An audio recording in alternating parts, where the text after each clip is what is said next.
आत्मने लोकानां त्रिलोकानां यद्विद्या दर्पणायते।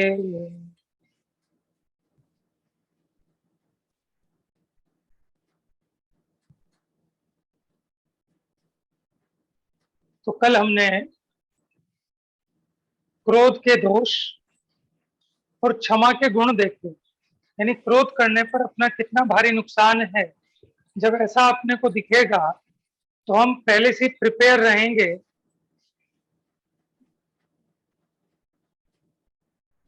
कि हमें क्रोध नहीं करना। अब क्रोध नहीं करना तो क्रोध को जीतने के उपाय क्या है, आज उसकी चर्चा होगी। अगर किसी का कोई प्रश्न है तो आप पूछ सकते हैं।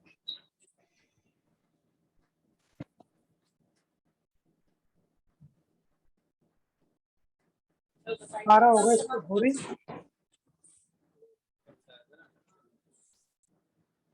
चलिए फिर पढ़ते हैं आज।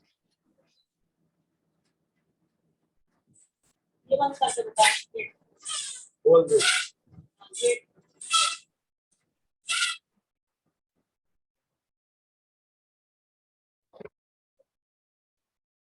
अब आज अपनी चर्चा होगी क्रोध को जीतने का उपाय। यानी हम सबकी ये समस्या है ना कि गुस्सा आ जाता है, लेकिन कैसे इसको जीते हैं। तो अब क्रोध को जीतने की विधि बताएंगे। चलिए आज पढ़िए, कौन पढ़ेगा आज?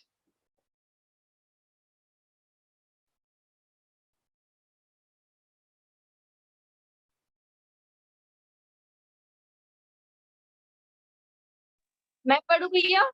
हाँ बेटा पढ़ो। क्रोध को जीतने का उपाय। क्रोध को जीतने की विधि इस प्रकार है। कोई आपको दुर्वचनादि कहकर दुखी करे, गाली दे, चोर कहे, अन्याय, पापी, दुराचारी, दुष्ट, नीच, दोगला, चांडाल,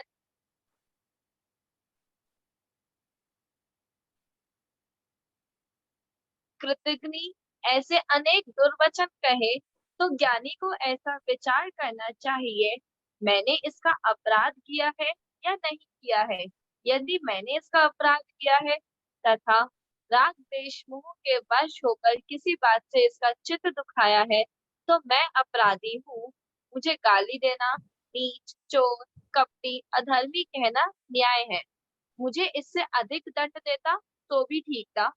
मैंने अपराध किया है, अब मुझे गाली सुनकर क्रोध नहीं करना ही उचित है। अपराधी को नरक में भी दंड भोगना पड़ता है। मेरे निमित्त से इसको दुख हुआ है, तब दुखी होकर दुर्वचन कह रहा है। ऐसा विचार कर दुखी ना होकर क्षमा ही करता है। देखिए मेरा एक प्रश्न है कि जब क्रोध आता है तब विचार नहीं होता।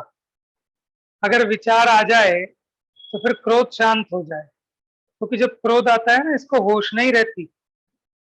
लेकिन अगर इसने इतना भी होश रख लिया कि क्रोध कितना भी आए, लेकिन अगर आपने विचार करना सीख लिया तो क्रोध छूमंतर हो जाए। क्योंकि किसी भी चीज का एक वेग आता है, अगर वो टाइम आपने निकाल दिया तो फिर वो डाउन। जैसे ज्वार भाटा होता है ना, क्या बोलते हैं उसे, टाइड्स। तो माने वो एक बार उछलता है और एक बार नीचे जाता है। ऐसे जो अपने को जितने भी वेग होते हैं ये सदा काल ऐसे अप नहीं होते, डाउन भी होते हैं। जब क्रोध आता है एकदम हाई पावर का, अगर हमने बस थोड़ी देर कंट्रोल कर लिया तो हमेशा उतना तीव्र रहने वाला नहीं, वो नीचे चला जाएगा। लेकिन देखो ये हमें सोच लेना चाहिए कि गुस्सा करने से पहले मैं विचार जरूर करूंगा। अच्छा गुस्सा आता कब है कि जब अपने को कोई दुर्वचन कहने लगे, गाली दे, पापी बोले, ठीक है ना, इस प्रकार के दुर्वचन कहे तो अज्ञानी को विचार नहीं आता। अज्ञानी को तो एकदम भयंकर क्रोध आता है और उसमें वो बिना सोचे विचारे, ठीक है, एक्शन कर लेता है और बाद में पछताता है। इतना ही अंतर है कि अज्ञानी बाद में सोचते हैं और ज्ञानी कुछ भी करने से पहले सोचते हैं।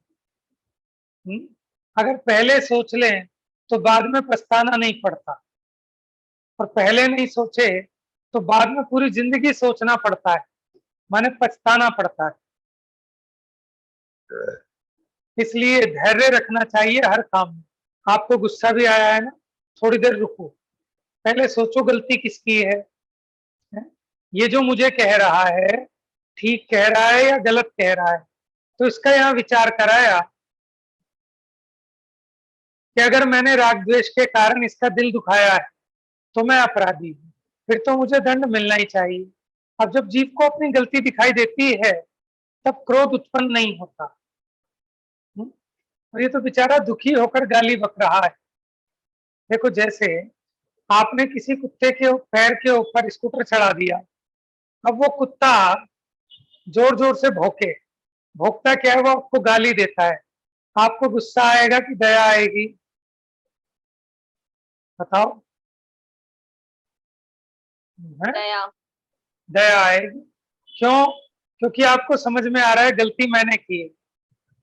अगर आपको ये समझ में नहीं आए कि मेरे से गलती हुई है, आपको दिखे नहीं कि आपने उसकी टांग पे अपने स्कूटर का टायर चढ़ा दिया, तो आपको गुस्सा आएगा उसके ऊपर, ये क्यों भौंक रहा है मेरे ऊपर। और अगर आपको ये दिख गया कि मैंने इसकी टांग पर अपना स्कूटर चढ़ा दिया, अब ये भौंक रहा है बेचारा, तो भी शरीफ है, इसका तो यहाँ पर काटना बनता था, ये मुझे काटता, ठीक है ना, तो भी शायद ठीक था, लेकिन ये तो बेचारा भौंक ही तो रहा है, तो गुस्सा नहीं आएगा, उस पर करुणा आएगी। ऐसे देखो, मैंने किसी अपने राग द्वेष से, अपने किसी ऐसे कार्य से इसका चित्त तो नहीं दुखाया, और ये बेचारा इतना दुखी होकर जो गालियां बक रहा है, तो इसलिए क्षमा धारण करता है। अब देखो, जिसने दुर्वचन कहे वो मंद कषाई भी हो सकता है, तीव्र कषाई भी हो सकता है। अगर वो मंद कषाई हो तब तो उसके पास जाकर अपना अपराध क्षमा कराना, लेकिन अगर वो तीव्र कषाई हो तो आप माफी मांगने भी मत जाना। क्यों? क्योंकि माफी मांगने भी जाओगे तो उसका गुस्सा और हाई हो जाए। अन्य काल में जब उसका क्रोध थोड़ा डाउन हो जाए, उसके बाद उससे बात करनी चाहिए। पढ़ो बेटा। यदि दुर्वचन कहने वाला मंद कषाई हो तो आप जाकर उससे क्षमा मांगकर उसे क्षमा ग्रहण करने को कहे। हे कृपालु, मैं अज्ञानी हूँ, मैंने प्रमाद व कषाय के वश होकर आपका चित्त दुखाया है, अतः अब मैं अपने अपराध की माफी चाहता हूँ। भविष्य में ऐसा कार्य भूल कर भी नहीं करूंगा। एक बार किसी से भूल हो जाए तो बड़े लोग उसे माफ कर देते हैं। यदि सामने वाला न्याय रहित तीव्र कषाय हो तो उसके पास अपराध माफ करने नहीं जाए, कालांतर में उसका क्रोध शांत होने के पश्चात क्षमा मांगे। समझ में आया ना? माने व्यवहार का भी विवेक चाहिए कि कब सॉरी बोलना, कब उससे माफी मांगना। समझ में आया? तो ये भी सोच विचार कर, नहीं तो उसका क्रोध और भी ज्यादा बढ़ जाएगा। आगे पढ़ो। यदि आपने अपराध किया नहीं हो किंतु ईर्ष्या भाव से व केवल दुष्टता से आपको दुर्वचन कहता है तथा अनेक दोष लगाता है, तो ज्ञानी कुछ भी संक्लेश नहीं करे, किंतु इस प्रकार विचार करे, यदि मैंने इसका धन हरण किया हो, जमीन जगह छीनी हो, इसकी जीविका बिगाड़ी हो, चुगली खाई हो, इसके दोष कहकर मैंने अपराध किया हो, तो मुझे पश्चाताप करना उचित है। यदि मैंने इसका अपराध नहीं किया है तो मुझे मुझे कुछ भी फिक्र नहीं करना। देखो, अब ये दूसरा पॉइंट है। पहला पॉइंट ये था कि हमने जब अपना सेल्फ इवेल्युएशन किया, हमने जब अपने गिरेबान में झांका और ये दिखाई दिया कि गलती मेरी है ना, तब तो उससे क्षमा मांगे, क्रोध ना करे। और जब ये समझ में आया कि मेरी गलती नहीं है, तो फिर क्या विचारे कि जब मैंने कुछ किया ही नहीं तो मुझे बुरा क्या मानना। आगे देखो, अब उसका विचार बता रहे हैं कि अब कैसे अपने चिंतन को, अपने उपयोग को शांत करे, कि ये जो दुर्वचन कहता है सो किसको कहता है? नाम को कहता है, कुल को कहता है, किंतु ये जो नाम है ये मेरा स्वरूप नहीं है, ये 11 रुपए में रखाया नाम है ना। पंडित को 11 रुपए देकर बच्चे का नामकरण रखवा दिया, तो ये किसका नाम है? ये शरीर का, ये इस पर्याय का नाम है, ये मेरा स्वरूप तो जानता ही नहीं। मुझे गाली क्या देगा? देखो पढ़ो। ये दुर्वचन कहता है सो नाम को कहता है तथा कुल को कहता है, किंतु नाम मेरा रूप, मेरा स्वरूप नहीं, जाति कुलादि मेरा स्वरूप नहीं, मैं तो क्या यक हूँ। जिसको यह कहता है मैं नहीं हूँ, जो मैं हूँ उस पर दुर्वचन पहुंचते ही नहीं है, अतः मुझे क्षमा करना ही श्रेष्ठ है। यह जो दुर्वचन कहता है सो मुख इसका, अभिप्राय उसका, जीवा दंत ओष्ठ इसका, भाषा रूप उद्गत शब्द इसके भावों के निमित्त से उत्पन्न हुए, जिन्हें सुनकर यदि मैं विकार को प्राप्त होता हूँ तो यो मेरी बड़ी अज्ञानता है। देखो मेरी गलती क्या होगी कि पहले देखो ये बेचारा मुझे क्या जानेगा जब मैं ही मेरे को नहीं जानता। मैं अपने को क्या मानता हूँ, ये शरीर रूप मान रहा हूँ, तो सामने वाला भी मुझे शरीर रूप मान रहा है। अगर मैंने भेद ज्ञान किया और मुझे समझ में आया ये शरीर मात्र मैं नहीं, मैं तो इसके भीतर जानने देखने वाला तत्व हूँ। ठीक है, अब जब ये मुझे जानता ही नहीं, ठीक है, मुझे पहचानता नहीं, तो ये मुझे गाली कहाँ से दे सकता है? और जो इसने दुर्वचन कहे सो मुंह भी इसका, होंठ भी इसके, जीभ भी इसकी, परिणाम भी इसका, अभिप्राय भी इसका, ये जो चाहे वो करे। समझ में? अपनी चीज से आप किसी को रोक सकते हो? सामने वाला अपने मुंह से कुछ भी बके, मुंह उसका है, आप परेशान हो रहे हो अपनी बेवकूफी से। ठीक है, तो ऐसा जब ज्ञानी विचार करता है कि मेरे को क्या लग गया और किसी दूसरे को हम कैसे रोक सकते हैं, तो इसलिए वो वहां दुखी नहीं होता, बल्कि करुणा ही धारण करता है। बेचारा अपनी कषाय के कारण दुखी हो रहा है, मेरे कारण दुखी नहीं हो रहा, वो अपनी कषाय से दुखी हो रहा है। अब वो तो अपनी कषाय से दुखी हो रहा है, और मैं भी अगर कषाय करने लगूं तो मैं भी दुखी हो जाऊं। ठीक है ना, सामने वाले ने मुझ पर गुस्सा किया तो वो बेचारा महादुखी है। ठीक है, तो इसलिए गुस्सा करता है। अब मैं भी नाराज होकर गुस्सा करूंगा तो अपना ही घात करूंगा। पढ़ो आगे। जो ईर्ष्यावान दुष्ट पुरुष मुझे गाली देता है, यदि स्वभाव से देखो तो गाली कोई वस्तु ही नहीं है, मुझे कहीं पर भी लगी हुई नहीं दिखाई देती, अतः अवस्तु में लेन देन का व्यवहार ज्ञानी होकर कैसे स्वीकार करे। देखो उसने दी और ली किसने? सामने वाले ने गाली दी और आपने ली, तो आप लो मत। ठीक है, देखो लेन देन का व्यवहार ये तो अवस्तु है, गाली अपने आप में कुछ नहीं है? और कहीं लगी हुई भी दिखाई नहीं देती, लेकिन ये स्वयं अपनी ही मिथ्या बुद्धि से दुखी होता है। देखो अगर गाली दुखी करती तो पहले ससुराल में गालियां दी जाती थी जब दूल्हा जाता था ना, जैसे आजकल भी थोड़ी सी परंपरा बची है कि जो छंद सुनाते हैं, ठीक है ना, या सालियां उसको हैरान परेशान करती है, ये सब अब उसी का छोटा सा बचा हुआ रूप रह गया। लेकिन अभी भी अगर आप एमपी वगैरह के गांव में चले जाओ तो वहां तो खूब गालियां सुनाते हैं, यहाँ तक कि हल्दी के मेहंदी के छापे लेके उनके कपड़े सड़ा देते हैं सारे, है ना, और वहां वो खुश होते हैं, उसको बुरा नहीं मानते। पहले जिनको गाली देनी नहीं आती थी तो अपने साथ ना गाली देने वाले लेके जाते थे, है, और वो ये कहते थे बाहर खड़े होकर, भाई तुम्हारे यहाँ किसी को गाली देनी नहीं आती क्या? जैसे गीत गाने नहीं आते, गीत गाए जाते हैं ना बनने के, ऐसे गालियां दी जाती थी और वो खुश होते थे। अब बताओ गाली खुश होने में कारण है कि दुखी होने में कारण है? कि अगर गाली से दुख होता, गाली सुनने से क्रोध आता, तो वही गाली ससुराल में क्यों अच्छी लगती है? वहां वो स्वाली लगती है, यहाँ गाली लगती है। तो इसमें अब ये भेद ज्ञान करे कि गाली वाली से कुछ इंटेंशन नहीं पे होता डिपेंड होता है भैया, है। इंटेंशन पे डिपेंड होता है। हाँ, सामने वाले की इंटेंशन है ना, तो उसका फल भी वही भोगता है, वही दुखी होता है, वो कषाय में जल रहा है। और मेरा सुखी दुखी होना मेरी इंटेंशन पर है, मुझे क्या जरूरत है उसको चेंज करने की? उसका मुंह है, वो जो मर्जी करे। समझ में? जैसे बच्चे, छोटे बच्चे, एक बच्चा दूसरे बच्चे को मुंह बना बना के ऐसे चिढ़ाता है और दूसरा बच्चा चिढ़ता है। ठीक है, समझदार लोग नहीं चिढ़ते। क्यों नहीं चिढ़ते?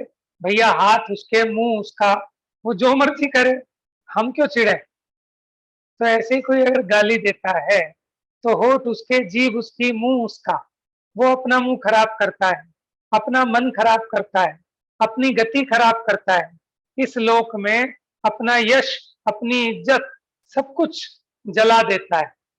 ठीक है, वो बेचारा अपना इतना नुकसान कर रहा है आपको गाली देने के लिए, और ऊपर से आप उसे और परेशान करो, ये कहाँ की समझदारी है। समझ में आया। देखो सारी की सारी गलती क्या है कि हम उल्टा विचार करते हैं। अगर हम सही विचार करें ना तो हमें उस पर दया आएगी।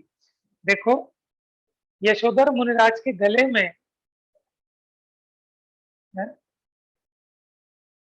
राजा श्रेणिक ने सर्प डाला, ठीक है, तो मुनिराज को उस पर करुणा ही आई होगी कि बेचारा बिना मतलब नरक गति का बंध बांध रहा है। ठीक है, जैसे मानो कोई छोटा बच्चा हो और वो उछल उछल के हमें मारने की कोशिश करे और हमें मारे और खुद ही गिर जाए, हमें मारे और खुद ही गिर जाए बेचारा, है, तो आपको दया आएगी कि गुस्सा आएगा, है। दया आनी चाहिए ना, गुस्सा नहीं आना चाहिए। तो सामने वाले ने हम पर अपने दुर्वचनों के वाण चलाए, लेकिन मुझे कहीं भी लगे ही नहीं। अब जब मुझे नहीं लगे, देखो जब आप दुखी होते हो, ठीक है, तो वो सक्सेसफुल हो जाता है, और अगर आप दुखी नहीं होते तो सामने वाला हार जाता है। बात समझ में आ रही है? तो भी आपके हाथ में है कि आपने सामने वाला तो चाहता है कि आप दुखी हो जाओ, आप कषाय करो, लेकिन आपने अगर कषाय नहीं करी, आप दुखी नहीं हुए, है, तो वो हार गया। और देखो ऐसा कहते हैं कि जो चिढ़ता है उसे सब चिढ़ाते हैं, जो एक गाली सुनने पर बुरा मानता है उसे सब वही गाली दे देकर चिढ़ाते हैं, है? चलिए पढ़िए आगे। जो मुझे चोर, अन्यायी, कपटी, अधर्मी इत्यादि कहता है, तब ज्ञानी इस प्रकार विचार करता है, हे आत्मन, तू अनेक बार चोर हुआ, देखो अनेक जन्मों में अब ये विचार करने का तीसरा तरीका बता रहे हैं कि कैसे विचार करता है ज्ञानी, कि पूर्व भव के हिसाब से लगाता है। अनेक जन्मों में व्यभिचार, जुआरी, अभक्षयी, चांडाल, चमार, गोला, बांडा, शुकर, गधा इत्यादि तिर्यंच तथा अधर्मी, पापी, कृतघ्नी होकर आया है तथा संसार में भ्रमण करते हुए अनेक बार होगा। अब यदि कोई मुझे कुकर, शुकर, चोर, चांडाल कहता है, उसे सुनकर तेरा दुखी होना बड़ा अनर्थ है। ये दुष्ट जन जो दुर्वचन कहते हैं, मैं इनका अपराध नहीं है। हमारे द्वारा पूर्व जन्मों में बांधे गए कर्मों का उदय है, उसके द्वारा दुर्वचन कहने से हमारे उन कर्मों की निर्जरा होती है। यह हमें बड़ा लाभ ही है। को इनका लाभ यह है। भी उपकार है कि अब ये समझना, ये दुर् ये लाभ तो है। अब आप ऐसा समझ के जानबूझ के चलते आदमी को मत छेड़ना कि ये चार गाली दे तो हमारी निर्जरा हो जाएगी, थोड़ा लाभ हो जाएगा। समझ में आया। ये तो आपको धैर्य बनाने के लिए उपदेश शैली से बता रहे हैं कि आप ऐसा विचार करना। लेकिन कोई ये मान बैठे अच्छा इससे निर्जरा होती है, तो जानबूझ के सामने वाले के पत्थर मारे, चलते आदमी पे कूड़ा फेंके, ये चार गाली दे तो मेरे कुछ कर्मों के निर्जरा होगी, कि ऐसे नहीं, ऐसे तो और कर्म बांधोगे, है ना। पढ़ो आगे। इनका यह भी उपकार है कि ये दुर्वचन कहने वाले हमारे लिए दुर्वचन कहकर अपने पुण्य के समूह का तो नाश करते हैं तथा मेरे पापों को दूर करके उनके निर्जरा करते हैं। ऐसे उपकारी पर यदि मैं क्रोध करूं तो मेरे समान अधम कोई नहीं है। देखो एक श्लोक कहते हैं ना, निंदक नियरे राखिए, आंगन कुटी छवाए, बिन पानी बिन साबुन के, क्या है, निर्मल करे सुहाए। कि बिना साबुन बिना पानी के, क्या, निंदक नियरे राखिए, जो आपकी निंदा करने वाला हो उसको अपने घर में ही आंगन में, ठीक है, चारपाई वारपाई बिछा के उसको अपने पास रखना चाहिए। क्यों? कि वो अपना उपयोग और अपनी शक्ति खराब कर करके आपको बढ़िया बना देता है। देखो हमारे क्या करता है, वो दोष निकालता है, निकाल ही तो रहा है, और दोष तो निकालने लायक है ना। देखो जब कभी कोई हमारी बुराई करता है तो हमें फायदा है कि हम में जो कमी है वो दूर हो जाएगी। एग्जाम से पहले जो क्लास में मैडम यूटी लेती हैं या एक प्रैक्टिस टेस्ट लेती हैं, ठीक है, और उसमें बहुत सारी गलतियां निकालती, ये भी मात्रा गलत करी, ये भी मात्रा गलत लिख दी, ये भी मात्रा गलत लिख दी, तो समझदार आदमी नाराज होगा या खुश होगा कि अरे बड़ा उपकार है आपका कि आपने गलतियां बता दी, तो अब मेरी ये गलतियां निकल जाएंगी। और कोई टीचर ऐसा हो कि आपकी एक भी गलती ना निकाले, बस टिक टिक कर दे, जाओ बढ़िया, जब एग्जाम होगा तो फिर कैसे नंबर आएंगे। तो उसी प्रकार जो हमारे दोष निकालता है वो हम पर बड़ा उपकार करता है। टाइम किसके पास है ना। अब अपने से तो नहीं निकलते थे, अगर सामने वाले ने हमारे दोष निकाले तो मुझे पता चल गया कि मेरे में ये कमी है। लेकिन अगर सामने वाला भी झूठी तारीफ करता रहे, ठीक है ना, आपने बेकार से कपड़े पहने और पूछा मम्मी से, मम्मी मैं कैसी लग रही हूँ, शादी में जा रही हूँ, तो मम्मी ने कहा बहुत बढ़िया बहुत बढ़िया, ठीक है, तो ये अच्छी मम्मी है। या फिर आपने बेकार कपड़े पहने और मम्मी ने कह दिया कि बेटा बहुत बेकार कपड़े हैं, तेरी मति भ्रष्ट हो गई है, बाहर ऐसे कपड़े पहन के जाएगी कोई क्या कहेगा, शादी में जाना है, घर में रहना हो तो पहन ले। तो बच्चा बुरा मान जाए, मम्मी से लड़ने लगे कि तुम्हें हर जगह जो है ना कमी निकालनी है, मैं कुछ भी पहन लूं तुम्हें अच्छा ही नहीं लगता। तो जो बच्चा ऐसा कहेगा कभी उसकी कमी दूर नहीं हो पाए। तो देखो ये तो अपना बड़ा उपकार है कि सामने वाला अपने तो पुण्य को जला रहा है। किसको जला रहा है? पुण्य को। और हमारे पाप कर्म की निर्जरा करा रहा है, यानी अपना साबुन लगा रहा है, अपना पानी लगा रहा है, और कपड़े हमारे धो रहा है। समझ में आया? तो इसलिए जो हमारे दोष बताता है उस पर गुस्सा नहीं आना चाहिए। कब नहीं आएगा? जब हम ऐसा विचार करेंगे, ठीक है ना, जब ये बात हमारे उपयोग में रहेगी। है, चलिए पढ़िए। क्या ना? इसने मुझे दुर्वचन ही तो कहे हैं, मारा पीटा तो नहीं है। क्रोध तो मारने भी लग जाता है, क्रोधी तो मारने भी लग राइट। जाता है। अपने पुत्र पुत्री स्त्री बालक को भी मारता है, किंतु इसने मुझे मारा तो नहीं है, यही लाभ है। यदि दुष्ट आपको मारे तो ऐसा विचार करना चाहिए, इसने मुझे पीटा ही तो है, प्राण रहित तो नहीं किया है। दुष्ट तो देखो अपना मरण। देखो ये सोचने के पॉइंट्स हैं कि अगर उसने मुझे गाली दी तो आदमी ये सोचे भाई गाली तो दी है, इसके जैसा क्रोधी तो ईंट उठा के मार दे वो भी कम है। चलो शुक्र है इसने ईंट तो नहीं मारी, गाली दे के ही रह गया। और कदाचित मारने लगे हैं तो फिर ये विचार करे कि पीटा ही तो है, जान से तो नहीं मारा, नहीं तो इतने कसाई लोग तो पिस्तौल निकाल के गोली मार दें, ठीक है ना, छुरा मार दें, तो चलो भैया प्राण तो बच गए। क्योंकि इतना कसाई जीव ये अन्य को जान से मार डाले, इतने भयंकर कसाई है। और अगर प्राण रहित भी कर दे तो भी देखो कैसा विचार करना चाहिए। बोलो।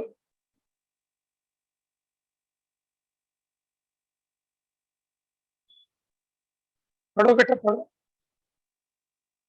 यदि प्राण रहित कर देता है तो ऐसा विचार करना चाहिए, एक बार तो मरना ही था, अच्छा ही हुआ, कर्म का ऋण चुका। हम यहाँ पर ही कर्म के ऋण से रहित हो गए, हमारा धर्म तो नष्ट नहीं हुआ, यही लाभ है। देखो प्राण धर्म कौन सा धारण नष्ट नहीं करना। हुआ कि हमने समता भाव रखा, हमने तत्व विचार किया, इसलिए हमारा धर्म नष्ट नहीं हुआ। ठीक है ना, ये तो उपसर्ग है, जो आए हुए उपसर्ग को तत्व विचार के बल से सह लेता है तो फिर उसने अपनी पर्याय को सफल किया। प्राण धारण करना तो धर्म से ही सफल है। ये द्रव्य प्राण तो पुद्गलमय है, मेरे तो ज्ञान दर्शन आदि भाव प्राण है। ठीक है, द्रव्य प्राण का घात कैसे होता है कि कोई गोली मार दे, कोई डंडा मार दे, तो ये पुद्गल के प्राणों का नाश होता है। लेकिन जो मेरे प्राण है, वीतरागता है, ज्ञान दर्शन चारित्र, इनका घात क्रोध करने से होता है। तो मैंने क्रोध नहीं किया तो मैंने अपने आत्मा का घात नहीं किया। इसके समान मुझे कोई अन्य लाभ नहीं है। पढ़िए आगे। जो कल्याण कार्य है उनमें अनेक विघ्न आते ही है। मुझे भी विघ्न आया, वह ठीक ही है। मैं तो अब साम्य भाव की शरण लेता हूँ। यदि उपद्रव आने पर मैं क्षमा छोड़कर क्रोध से विकार हो जाऊंगा, तो मुझे देखकर अन्य मंदज्ञानी तथा कायर त्यागी तपस्वी धर्म से शिथिल हो जाएंगे। तब मेरा जन्म केवल दूसरों को दुखी करने के लिए ही हुआ कहलाएगा। यदि मैं वीतराग धर्म धारण करके भी क्रोधी, विकारी, दुर्वचनी हो जाऊं, तो मुझे देखकर अन्य भी क्रोधी होने लग जाएंगे। तब धर्म की मर्यादा भंग करके पाप की परिपाटी चलाने वाला मैं ही प्रधान हो गया। अतः प्राण जाने पर भी, धन व अभिमान नष्ट होने पर भी मुझे क्षमा गुण छोड़ना उचित नहीं है। देखो, अब अलग पॉइंट से विचार करा रहे हैं कि भैया अगर कभी भी कोई कल्याण रूप कार्य करो तो अच्छे कार्य में विघ्न तो आता ही, लेकिन मुझे अब राग द्वेष छोड़कर समता भाव की शरण लेना चाहिए। अगर मैं उपद्रव आने पर क्षमा को छोड़कर क्रोध रूप होऊंगा, तो फिर बाकी जो मंद ज्ञानी है, जिन्होंने धर्म धारण नहीं किया, कायर हैं, माने ऐसे त्यागी तपस्वी धर्म से शिथिल हो जाएंगे। तो फिर मेरा जन्म दूसरों को अपने पद से विचलित करने के लिए ही हुआ, क्योंकि लोग ऐसे ही कहते हैं ना कि किसी ने धर्म धारण किया और अगर वो भ्रष्ट हो गया तो लोग क्या कहते हैं कि देखो देखो वो भी बड़ा धर्मात्मा था, लेकिन भैया ऐसा हो गया। तो उसने क्या किया, धर्म की निंदा कराई, अधर्म की परिपाटी चलाई। इसलिए प्राण जाने पर भी, धन नष्ट होने पर भी, अभिमान नष्ट होने पर भी मुझे क्षमा गुण नहीं छोड़ना। अब पुराने कर्म जो बांधे हैं उसके फल की तरफ से विचार। पढ़िए। पूर्व भव में मैंने अशुभ कर्म बांधे हैं, उनका फल मैं ही भोगूंगा। ये अन्य जन तो निमित्त मात्र है। यदि इनके निमित्त से पाप कर्म उदय में नहीं आता, तो किसी अन्य के निमित्त से आता। उदय में आया हुआ कर्म तो फल बिना टलता नहीं है। ये लौकिक अज्ञानी मेरे ऊपर क्रोधी होकर दुर्वचन आदि के द्वारा उपद्रव्य कहते हैं, करते हैं। यदि मैं भी दुर्वचनादि के द्वारा इनको उत्तर दूं, तो मैं तत्वज्ञानी और ये अज्ञानी दोनों ही समान हुए। मेरे तत्वज्ञानीपना निरर्थक हुआ। न्याय मार्ग से देखो तो उदय में आया मेरा पाप कर्म, उसके निर्जरा होने पर कौन विवेकी अपने आत्मा को क्रोधादि के वशीभूत करेगा। देखो, जो मैंने अशुभ कर्म बांधे हैं, अब उसका फल तो आना ही है। अब वो ए के माध्यम से आए या बी के माध्यम से या सी के माध्यम से, तो वो तो निमित्त मात्र है ना। वो तो अपने कर्म के उदय में अपनी ड्यूटी कर रहा है। लेकिन मेरे अगर अशुभ कर्म का उदय है तो कोई ना कोई तो निमित्त पड़ना ही है मेरे। अब चाहे वो ये ए पड़े चाहे बी पड़े, अगर उदय में आया हुआ कर्म तो फल बिना टलता नहीं है। ये लौकिक अज्ञानी मेरे ऊपर क्रोधी होकर दुर्वचन कहते हैं, और अगर मैं भी दुर्वचन आदि के द्वारा इनको उत्तर दूं, तो ये तो अज्ञानी और मैं तत्वज्ञानी, फिर दोनों में क्या अंतर रहा, दोनों ही समान हुए। बच्चे को समझाते ना, बेटा तू मान जा, तू तो समझदार है ना, वो तो बेवकूफ है। ऐसे आचार्य हमें समझा रहे हैं कि आपने तो जिन धर्म को धारण किया है, आप तो ज्ञानी हैं और वो अज्ञानी है। ठीक है, वो अपने अज्ञान के कारण क्रोध करता है तो करो, लेकिन आपको क्रोध करना उचित नहीं है। और फिर देखो, पुराना जो कर्म उदय में आया और कर्म उदय में आकर निर्जरा को प्राप्त हो रहा है, तो कौन ज्ञानी उसमें दुखी होता है। पढ़िए आगे।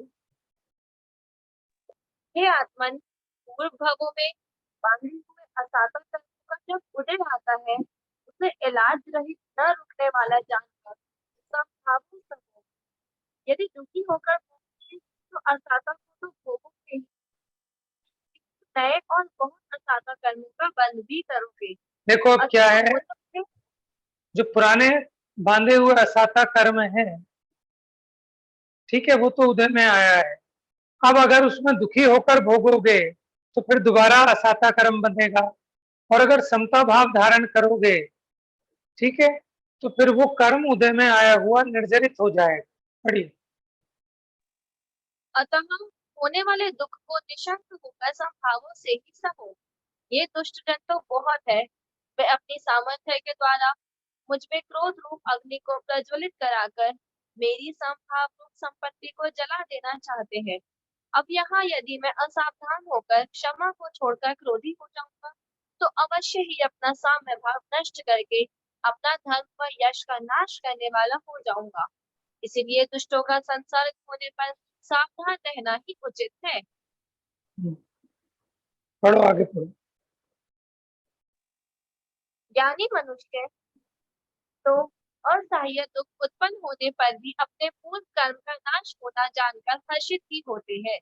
यदि दुर्वचन रूपी कांटों से पीड़ित किया गया, मैं क्षमा छोड़ दूंगा, तो क्रोधी और मैं दोनों ही समान हुए। बैरी यदि अनेक प्रकार के दुर्वचन, पीड़न, मारण द्वारा मेरा इलाज नहीं करता, तो मैं अपने पुराने संचित अशुभ कर्म से कैसे छूटता। अतः बैरी ने तो मुझ पर उपकार ही किया है, जो मुझे अशुभ कर्म से छुड़ा दिया है। पढ़ो पढ़ो। मैंने दुखी होकर जो जनागम के प्रसाद से साम्य भाव का अभ्यास किया है, उसकी परीक्षा लेने को यह बैरी रूप परीक्षा का स्थान प्रकट हुआ है। यहाँ पर मेरे भावों की परीक्षा तो हो गई, परीक्षा लेने को ही ये कर्म उदय में आए हैं। यदि मैं संभाव की मर्यादा को तोड़कर बैरियों पर क्रोध करूंगा, तो मैं ज्ञान नेत्र का धारी होकर के भी संभाव को नहीं प्राप्त कर क्रोध अग्नि में जलकर भस्म हो जाऊंगा। मैं वितराग के मार्ग पर चलने वाला, संसार की स्थिति छेदने का उद्यम करने वाला, यदि मेरा ही चित्त क्रोध रूप हो जाएगा, तो संसार में के मार्ग में प्रवर्तन करने वाले अन्य मिथ्या दृष्टियों के समान ही मैं ठहरा। देखो, यहाँ अंतर बता रहे हैं कि तुम तो ज्ञानी हो और ये सामने वाले तो अज्ञानी हैं। अगर तुम भी इनकी तरह चेष्टा करोगे, तो फिर तुम्हारे ज्ञान होने का क्या लाभ हुआ। तो देखो, मैंने जो जिनागम के प्रसाद से साम्य भाव का अभ्यास किया है, अभी उसकी परीक्षा की घड़ी आई है। जैसे अभी जो हम पढ़ रहे हैं, ये हम साम्य भाव का अभ्यास कर रहे हैं। अब अगर ये प्रवचन खत्म होते ही अथवा तो प्रवचन के बीच में ही कोई उपद्रव आ जाए, अभी कोई गाली देने बैठ जाए, काम के ना धाम के, पूरे दिन इन्हीं कामों में लगे रहो, लैपटॉप खोल के, व्हाट्सएप खोल के, यूट्यूब खोल के, तो गुस्सा आएगा कि नहीं आएगा? आएगा कि? अभी जैसे मान लो हम प्रवचन कर रहे हैं, अभी इतने में कोई उठा के हमारा लैपटॉप पटक दे और कहे बस हमने काम का वो काम बस की नहीं है, लैपटॉप में लग गए, तो बताओ गुस्सा आएगा कि नहीं आएगा? आना चाहिए कि नहीं आना चाहिए? है? क्यों नहीं आना चाहिए बताओ? हमारा लैपटॉप फोड़ दिया, हम धर्म ही तो कर रहे थे, कौन सा पाप कर रहे थे? है? तो ये जीव को जब तक ये लगता है ना कि ऐसा नहीं होना चाहिए था, तो गुस्सा आता है। इसको समझ में आना चाहिए कि तेरे ही बांधे हुए जो अंतराय कर्म हैं, वो उदय में आएंगे। है? एक अंकल जी थे, वो छुप छुपा के ना स्वाध्याय भवन में आ जाते थे पढ़ने, जब भी टाइम मिलता था, अपनी घरवाली से बच के। और उनकी घरवाली को पता लगता तो वहीं गेट पे आके चिल्लाती थी, और ये कौन करेगा, वो सामान लाना था, ये करना था, वो करना था। तो वो सभा को कहते 2 मिनट आता हूँ, बैठो। और वो उठ के जाते और फिर उसका जो काम वाम था कर कुरा के आ जाते, फिर चुपचाप आके बैठ जाते थे। समझ में आया? और ये सच्ची घटना है। और ऐसी ही घटना गुरु गोपाल दास वरैया जी की भी है? आप पढ़ना सुनना कभी, कि उनकी पत्नी जो थी, वो बड़ा गुस्सा करती थी उनपे। और पंडित जी से किसी ने पूछ लिया एक दिन कि पंडित जी आप पूरी दुनिया को तो समझाते हो, अपनी घरवाली को भी थोड़ा उपदेश दे दो, उसे भी थोड़ा समझा दो। तो पंडित जी ने क्या कहा, याद है किसी को? मुझे याद है। हाँ बताओ भाभी जी। पंडित जी ने कहा कि वो तो मेरी गुरु है, मैं अपने गुरु को कैसे समझाऊं। हाँ, कि गुरु कैसी है कि जो मैं मंदिर से पढ़ लिख के आता हूँ, तो आती ही मेरा टेस्ट ले लेती है कि क्या पढ़ के आए बताओ। अभी तुम पढ़ के आए ना क्रोध नहीं करना, अभी टेस्टिंग कर लेती है। एक दिन पंडित जी ठंड के दिनों में अपना स्वाध्याय करके लेट आए। अब जैसे ही लेट आए तो उन्होंने बहुत गेट बजाया, बहुत ठंड हो रही, पहले तो खोला नहीं। अब बहुत देर हो गई, घंटे 2 घंटे हो गए, तब सेठानी ने गेट खोला। और गेट खोलते ही घड़े में ठंडा पानी था, वो घड़े का ठंडा पानी सेठ जी के ऊपर उलट दिया। ठीक है, लेकिन सेठ जी गुस्सा नहीं हो गए। उन्होंने क्या कहा कि ठीक है, पहले बादल गरजते हैं फिर बरसते हैं, इसमें कौन सा आश्चर्य है। समझ में आया? एक दिन तो वो उनके ऊपर ही चढ़ के बैठ गई, थोड़ा भारी शरीर होगा, ठीक है, उनकी गर्दन पकड़ के उनके ऊपर बैठ गई, लेकिन वो कसाय में नहीं होते थे, क्योंकि जानते थे कि अपना ही हुआ किया हुआ कर्म का उदय है, माने इसके माध्यम से नहीं आएगा तो किसी और के माध्यम से। लेकिन वहां पे भी अपने को कैसा विचार ऐसे ये करना। बात है ना, सच नहीं लगती ऐसे कि ऐसे भी कोई हो सकता है बिल्कुल। हाँ, लगती नहीं ना, अभी आपने देखा नहीं, मैं नाम नहीं लेना चाहता, मैंने तो साक्षात देखा है। ठीक है, और बहुत फेमस अंकल अच्छा, जी हैं और सबको पता है। अच्छा। हाँ, तो वो ऐसी मैं नहीं स्वाध्याय जानती। करने, नहीं जानते हो आप, नाम बताऊंगा तो जान जाओगे। उन्हें स्वाध्याय का बड़ा रस अच्छा, था, और वो जब भी टाइम मिलता मंदिर में या स्वाध्याय भवन में आके बैठ जाते चुपचाप। और उनकी 2 शादियां हुई थी, दूसरी पत्नी थी ये, ठीक है।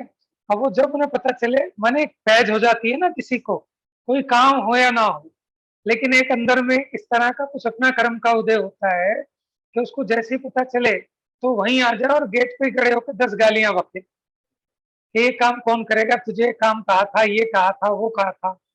वो बेचारे उठ के चुपचाप चले जाएं, काम वाम निपटा के फिर चुपचाप आ जाएं। समझ में आया? हाँ, इतना जरूर हो सकता है कि कई बार परोक्ष बातों को थोड़ा सा अलंकार लगा के बताया जाता है। वो इसलिए बताना जरूरी होता है ताकि उसकी भाव भासना हो, नहीं तो उसकी भाव भासना नहीं होगी। तरुषि पूछना है कुछ बेटा? हैंड रेस हाँ किया है। भैया, वो मेरे को जैसे इसमें ऊपर लिखा हुआ आया था कि अगर तो कोई तुम्हें कुछ बोले तो संभाव रखो, किसी को कुछ भी मत बोलो। तो फिर तो ऐसे में सामने वाले बस दबाते ही रहेगा, बोलेगा तो कुछ बोलती नहीं है, इसको तो बस सुनाते रहो। हाँ, ऐसा हमें लगता है, जबकि ऐसा होता नहीं है। जो ऐसे लोग होते हैं ना, दुनिया उन्हें पूजती है, सर आंखों पे बैठाती है। ये तो अपने कर्म के उदय के हिसाब से है। ये हमें लगता है कि अगर हम दबते रहेंगे तो सामने वाला दबाता रहेगा। अपना कर्म का उदय पलटता है तो सामने वाले का भी हृदय परिवर्तन हो जाता है।